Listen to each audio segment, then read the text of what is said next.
Só que logo não, mas alguns anos depois veio a crise econômica. Veio uma crise econômica, muita gente ficou desempregada, a gente atendia classe C e D. Uhum, Aí que eu fui entender um pouco mais sobre o que era público-alvo uhum. e como isso nos afetou. Porque a classe C e D, ela visa muito o preço, né, por conta da questão financeira, e era o nosso público. E o que aconteceu? Muitas pessoas que perderam o emprego, elas viram na confeitaria uma oportunidade de ter uma renda Uma renda. extra Uhum. para auxiliar nas despesas de casa. E o que aconteceu? Deu um inchaço no mercado. Então, Uhum.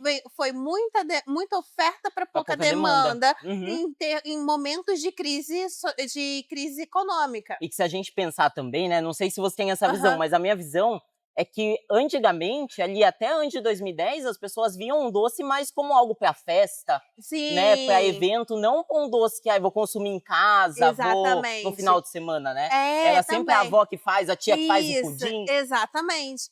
Aí o que aconteceu? A gente também não tinha uma estrutura, não tinha conhecimento, era um empreendedorismo por necessidade naquele momento. É, aí a gente, logo depois também eu me formei, eu sou cientista social de formação, não tem nada Meu a Deus. ver. Eu queria ser socióloga e as vendas na crise começaram a cair. Eu também tinha acabado de me formar e também o mercado já não estava muito bem também na área. E eu fiquei naquele limbo, ai meu Deus, o que eu vou fazer? Nesse momento, surgiu uma oportunidade num quiosque, contando minha trajetória de Não, empreendedorismo. mas é importante contar porque Vou chegar inspira, né? Tipo, deve ter gente aqui que já passou por isso muito sim, provavelmente, né? de empreendedorismo, que é sempre um processo, nunca é do nada. Ainda mais quando você vem de uma família, eu venho de uma família de periferia, em São Gonçalo, Rio de Janeiro, então a gente vai construindo a nossa história. Então, aí eu teve a oportunidade de fazer um quiosque de tapioca num shopping de Passagem em Niterói, Uhum. Rio de Janeiro. E o que aconteceu? Todo o dinheiro que eu tinha, eu investi ali. E o que aconteceu? 9 meses eu fali. Meu Deus. Perdi tudo. Então, o que estava ruim ficou pior, É aquele pior negócio, eita ainda. mundo pior, né? A gente acha que vai. Exatamente. Piorou tudo. Aí eu falei, ai meu Deus, o que eu vou fazer? Mas a gente é brasileiro, não A gente não desiste desiste, nunca. tem que ter resiliência, vontade. Viram? É importante de não desistir nunca. Às vezes a gente É, acha que não vai dar certo, né? E é. eu sei que vai acontecer alguma coisa que vai dar certo. Vamos ver, vamos ver. Teve a reviravolta, o plot da história. Aí, na situação de estar muito pior do que já estava, porque perdi todo o dinheiro, eu falei, o que eu vou fazer? Aí, o que eu pensei? Então, aí eu tive a respirar, ter aquele momento de crise, ai meu Deus, de arrancar os cabelos. Depois eu falei, não, vamos ter calma, vamos pensar no que a gente numa solução.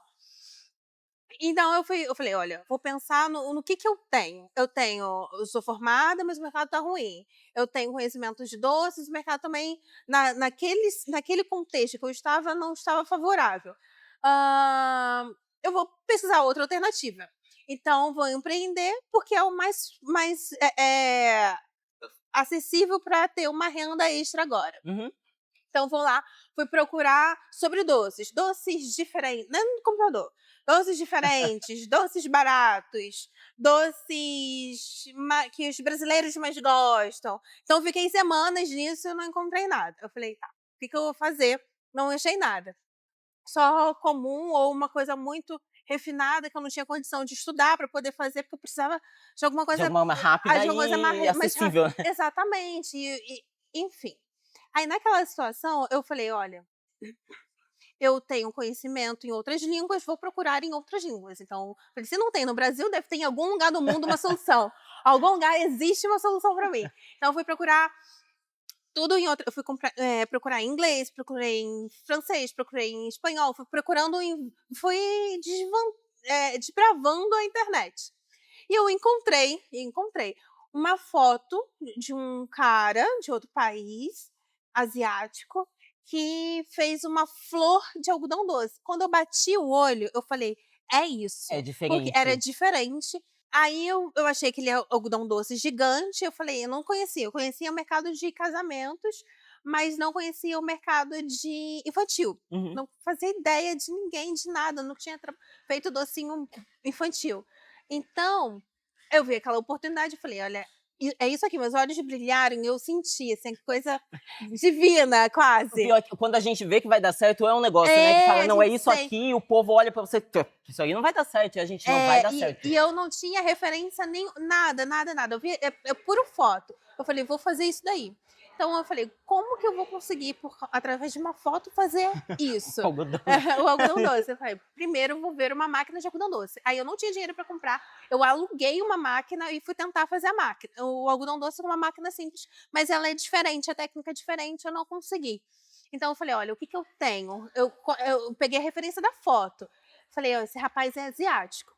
Eu vou procurar alguém que já tenha ido para algum país da Ásia para ver se conhece. Aí eu chamei um Genial. amigo e através desse amigo ele me fez uma indicação e conseguiu e foi assim, através de uma foto.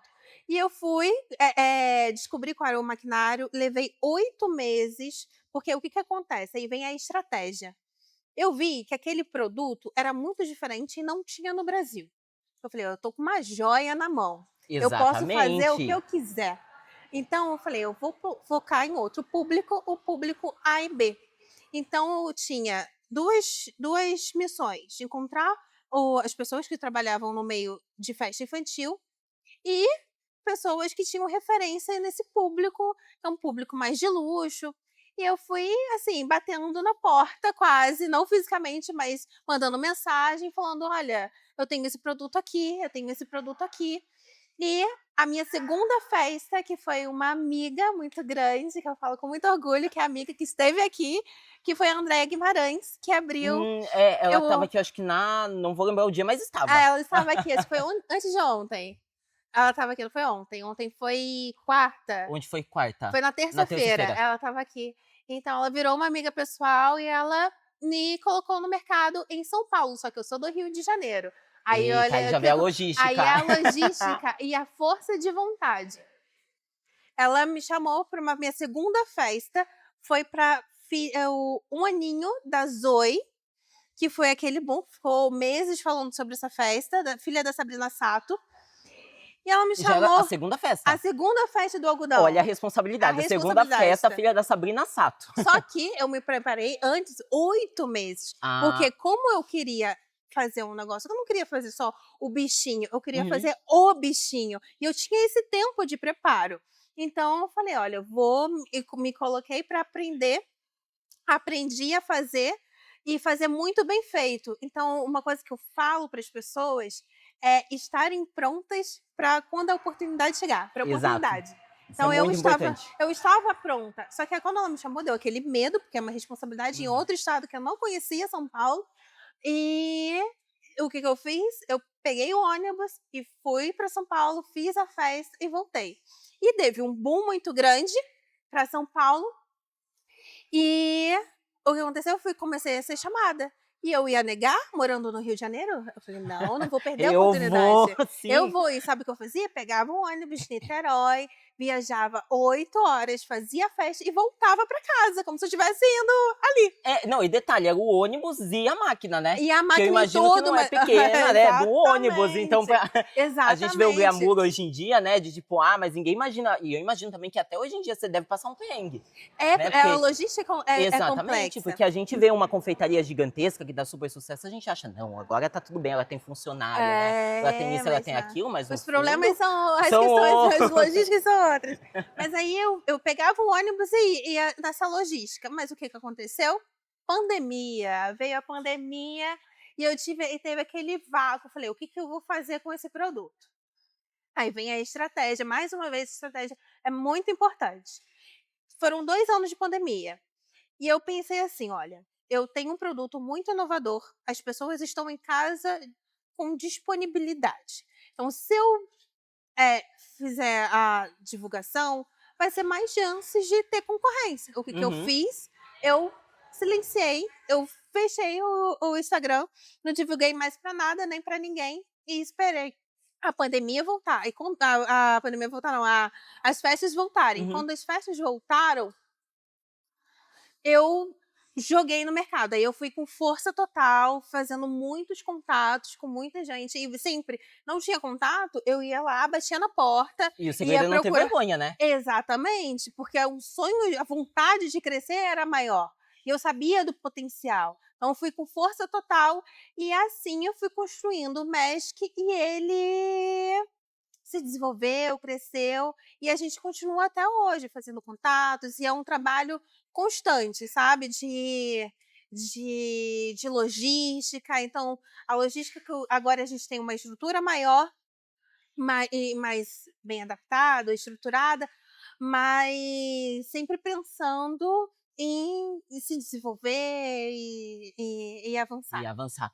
Então, na pandemia, você fechou literalmente o Fechei, Instagram para ninguém... fechei. Exatamente. Né? E isso foi uma estratégia muito Sim, importante. Porque quando eu voltei com uma grande novidade. E as pessoas estavam loucas para fazer festa. Com certeza. Então, assim, eu cheguei com força total. E só que nessa força total, a gente tem as questões, porque eu tive que me empenhar muito para treinar outras pessoas, porque eu comecei a ter demandas de ter mais de uma festa no dia. Então, como que eu vou atender? E para dizer não e perder a oportunidade, porque é uma questão, a gente não pode perder as oportunidades quando elas chegam. Então, eu fui e eu falei, olha, a demanda é maior do que eu posso entregar. E para entregar um bom produto, eu tenho que me esforçar para isso.